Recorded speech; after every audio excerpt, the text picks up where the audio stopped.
Bonjour et bienvenue dans cette nouvelle aventure avec un grand A, dans laquelle nous allons décortiquer la géométrie euclidienne et la mettre en marche via les problèmes de constructibilité à la règle non graduée et au compas. Attachez bien donc vos ceintures car vous allez être secoués par le génie euclidien.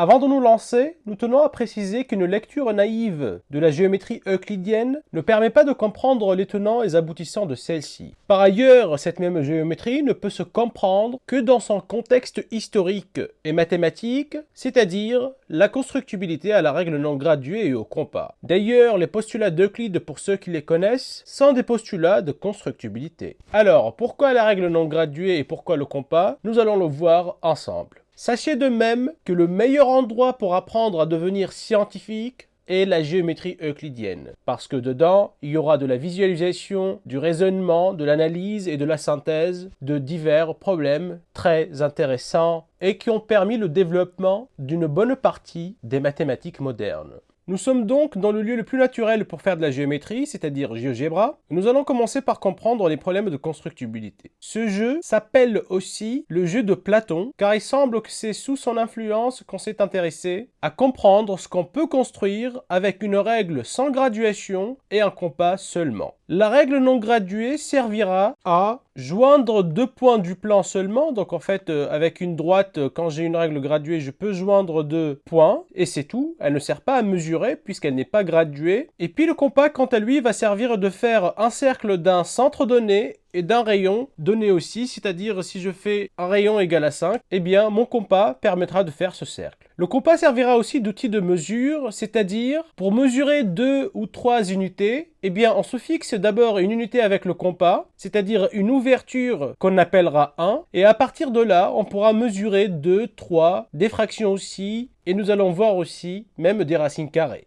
Mais cela c'est pour bien plus tard. Bon, pour l'instant vous allez me dire que cela ne paie pas de mine, et que, franchement, qu'est-ce qu'on peut faire avec une règle qui ne porte pas de graduation et un compas? Détrempez-vous, car on peut faire énormément de choses avec aussi peu de règles. L'une des premières constructions possibles avec la règle non graduée et le compas est la médiatrice d'un segment donné AB. Je rappelle que la médiatrice d'un segment AB est la droite qui est perpendiculaire à AB en son milieu. J'espère que tout le monde se rappelle des coups de compas qui permettent de dessiner une médiatrice. Sinon, je vous le rappelle brièvement. Tout d'abord, on va prendre un cercle de centre A et de rayon AB, c'est-à-dire il est de centre A passant par B. Et puis un autre cercle de centre B cette fois-ci et de rayon BA. On obtient deux points d'intersection de ces deux cercles. Un point qui est ici et un point qui est là. Et je prétends que si je relie avec ma règle donc non graduée ces deux points-là, remarquez ce que je viens de faire, c'est uniquement deux cercles avec le compas et j'ai relié les deux points d'intersection avec ma règle non graduée. Je prétends alors que la droite obtenue ici est bien la médiatrice de AB, c'est-à-dire elle est perpendiculaire ici à AB en son milieu. Mais alors, comment se fait-il que cette construction fonctionne? Vous vous êtes déjà demandé cette question? Eh bien, si vous voulez le savoir, il va falloir être patient et suivre d'autres leçons de ce cours. Maintenant, puisque je sais construire la médiatrice d'un segment, je vais m'intéresser aux trois médiatrices d'un triangle. Eh bien, j'espère là aussi que vous savez que les trois médiatrices dans un triangle quelconque sont concurrentes, c'est-à-dire se croisent d'un seul point. Nous allons l'expérimenter ici, donc je demande à GeoGebra de construire la médiatrice de AC. GeoGebra sait le faire d'ailleurs sans passer par les histoires de la règle non graduée et du compas. Donc celle-ci est la médiatrice de AC, elle est perpendiculaire en son milieu. Maintenant je dessine la médiatrice de BC. Eh bien, surprise, si je dessine la médiatrice de AB, elle passera par le même point d'intersection des deux premières médiatrices. Incroyable, n'est-ce pas? Donc, si je récapitule bien, je n'ai pris que 3 points ici non alignés pour former un triangle, quasiment rien du tout, on va dire. Et il s'avère que les médiatrices se coupent, pour n'importe quel triangle d'ailleurs, en un seul point ici, qu'on appelle le centre du cercle circonscrit. Donc, je place mon point, et en fait, il a une propriété bien particulière, c'est que si je trace le cercle de centre, ce point d'intersection des trois médiatrices, et passant par exemple par l'un des points du triangle, il passera forcément par les autres points. Est-ce vrai cette histoire? Oh, incroyable! Alors je sais que beaucoup d'entre vous connaissent bien cette propriété du collège, mais savez-vous démontrer pourquoi est-ce que ce point-là est le centre du cercle circonscrit? et que cela fonctionne pour n'importe quelle configuration? D'ailleurs, pour en avoir le cœur net, GeoGebra me permet de déplacer mes points pour voir si tout fonctionne pour d'autres configurations. Regardez, si je déplace le point C, eh bien je vois bien que les médiatrices, elles bougent elles aussi en fonction des segments, et elles restent d'ailleurs médiatrices, mais quoi qu'il arrive, ces médiatrices se croisent toujours en un seul point, qui est le centre du cercle circonscrit. À croire qu'il s'agit de la magie noire. Passons maintenant aux choses sérieuses, c'est-à-dire notre premier problème de constructibilité. Imaginons que nous avons un cercle pour lequel nous avons effacé accidentellement le centre. Et on aimerait retrouver ce centre de façon exacte, et ce, en utilisant uniquement le compas et une règle bien entendu, sans graduation. Comment faire? Avant de voir la réponse, je vous laisse réfléchir un petit instant, donc faites pause sur la vidéo, et voilà donc ce qui se passe. Pour retrouver ce centre, il suffit de se rappeler que les médiatrices d'un triangle ABC sont concurrentes et elles ne se croisent pas n'importe où, elles se croisent au centre du cercle circonscrit. Et qu'en fait, il n'y a qu'un seul cercle circonscrit à un triangle. Il n'y en a pas 10 000. Donc, on fait les choses à l'envers, on réfléchit un tout petit peu et on va placer en fait 3 points quelconques sur le cercle. Nous allons ensuite relier ces 3 points, mais en fait je prétends que c'est inutile, hein. Mais c'est juste pour vous montrer que je suis en train de construire un triangle pour lequel ce cercle-là est le cercle circonscrit. Ainsi maintenant, pour retrouver le centre de ce cercle, il suffit de tracer les médiatrices de ce triangle. Allons-y pour voir. Eh bien tout d'abord, je trace la médiatrice de ce côté, et puis je prétends en fait qu'il suffit de tracer tout simplement une deuxième médiatrice, c'est-à-dire de ce côté qui est là. J'ai le point d'intersection des deux médiatrices. Il est inutile de tracer la troisième, puisqu'elle passera par ce point d'intersection. Je place ainsi mon point. Alors, visuellement, on voit bien qu'il s'agit en fait du centre, mais pour en avoir le cœur net, je vais tracer le cercle de centre, ce point, et le relier avec le point qui est là. Est-ce que je vais obtenir le même cercle? Allons-y pour voir. Oh! Incroyable, les deux cercles sont confondus, ce qui signifie que ce point-là qu'on vient de retrouver, avec la règle non graduée et le compas seulement, est bien le centre de notre cercle du départ. Magique, n'est-ce pas? Passons maintenant à un deuxième problème de constructibilité, un peu plus réaliste cette fois-ci. Imaginons nous avons 3 villages et qu'on aimerait construire une station de service équidistante aux 3 villages. Et comment faire? Évidemment, il faudrait le faire de façon exacte, et ce, uniquement en utilisant le compas et notre super règle non graduée. Eh bien, pareil, on réfléchit un tout petit peu, on analyse le problème. Imaginons que j'arrive à construire cette station de service qui est équidistante aux 3 points qui sont ici. Cela signifie que la station de service est le centre du cercle circonscrit aux 3 points. Ben voilà, cela termine donc notre problème. Et il suffit maintenant de tracer donc les médiatrices des segments qui sont ici. Donc première médiatrice, tac, tac. Deuxième médiatrice, c'est terminé. Je prétends que ma station de service doit être ici exactement et elle sera équidistante au premier village, deuxième village et au troisième village. Pour en avoir le cœur net, eh bien, c'est très facile. Je construis le cercle de centre ce point et passant par le premier village. Passera-t-il par les 2 autres villages de façon équidistante? Ah, eh bien oui, cela passe par les 2 autres villages. Sympathique.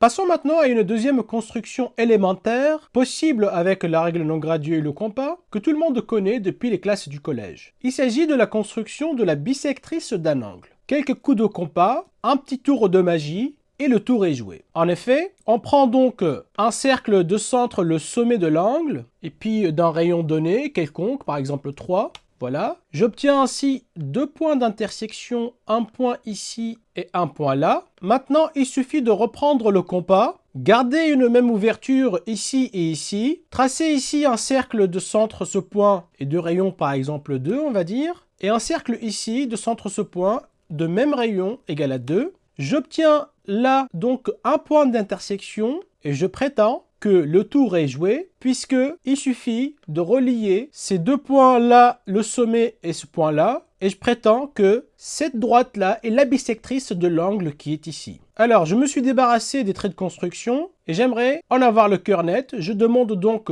à GeoGebra de mesurer l'angle qui est là et puis de remesurer l'angle qui est ici. Il s'agit en fait du même angle. On ne le voit pas bien pour l'instant. Je fais déplacer l'angle qui est là et celui-ci ici. Et vous voyez bien qu'on a divisé notre angle en 2 parties égales, à savoir 17,26 degrés. Ah ah! Donc vous voyez, le compas, accompagné de sa règle non graduée, permettent de faire des choses assez incroyables. Parce que pour l'instant, je n'ai mesuré rien du tout, hein. J'ai juste fait 3 coups de compas et un coup de règle non graduée pour joindre les 2 points. Et puis c'est tout, j'obtiens la bisectrice. Mais pourquoi cela fonctionne d'ailleurs? Pourquoi est-ce que cette procédure est-elle exacte? Et pourquoi donne-t-elle, pour n'importe quel angle d'ailleurs, la bisectrice de l'angle? À méditer. Et si vous voulez avoir une réponse à cela, n'hésitez pas bien sûr à suivre notre cours de géométrie revisité. Revenons maintenant à la géométrie du triangle et son lien avec les bisectrices. Eh bien, là encore, il s'avère que les 3 bisectrices d'un triangle se croisent et ce, en un seul point. Mais enfin, c'est insensé cette histoire! Allons-y, pour en avoir le cœur net, je demande à GeoGebra de me faire les bisectrices. GeoGebra sait le faire d'ailleurs sans passer par les histoires du compas, donc bisectrice de cet angle qui est là. GeoGebra sort d'ailleurs 2 bisectrices puisque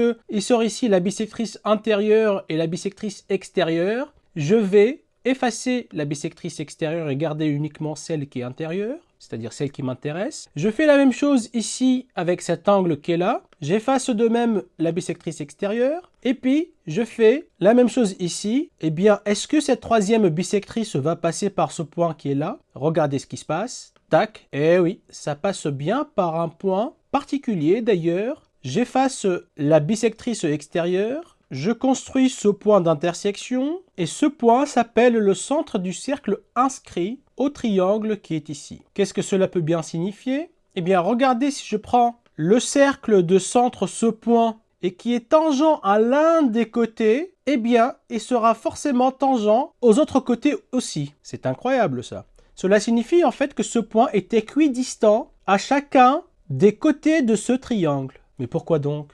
Ah ah, cela laisse à méditer d'ailleurs. Je ne répondrai pas à cette question ici, et je vais poursuivre avec un autre problème de constructibilité. Imaginez que vous avez une parcelle de terrain sous forme triangulaire. Et imaginez que vous avez un mouton que vous aimeriez en fait laisser brouter dans votre parcelle de terrain pendant que vous êtes au marché. Eh bien, vous voudriez que votre mouton broute sur une surface maximale du triangle sans qu'il aille brouter chez le voisin, car cela peut poser problème. Où faut-il donc fixer le mouton avec une certaine corde pour qu'il broute de façon maximale sans dépasser ici votre parcelle de terrain? Si on réfléchit un tout petit peu, cela voudrait dire que mon mouton sera fixé quelque part de façon équidistante aux 3 segments de mon triangle. Cela vous rappelle donc quelque chose de la géométrie d'Euclide? Il s'agit du centre du cercle inscrit à ce triangle-là que l'on peut obtenir en traçant donc les bisectrices. Allons-y. Donc bisectrice de l'angle qui est ici. Je ne vais pas effacer la bisectrice extérieure. Bisectrice de l'angle qui est ici. Terminé, j'ai un point d'intersection à l'intérieur de mon triangle. Voilà. Ensuite, si je prends le cercle de centre, ce point d'intersection et qui est tangent à l'un des côtés, regardez ce qui se passe, il est forcément tangent aux autres côtés. Et là, je suis certain d'aller au supermarché, l'esprit tranquille, parce que mon mouton va brouter dans ce disque-là, qui est maximal d'ailleurs, sans dépasser chez mon voisin.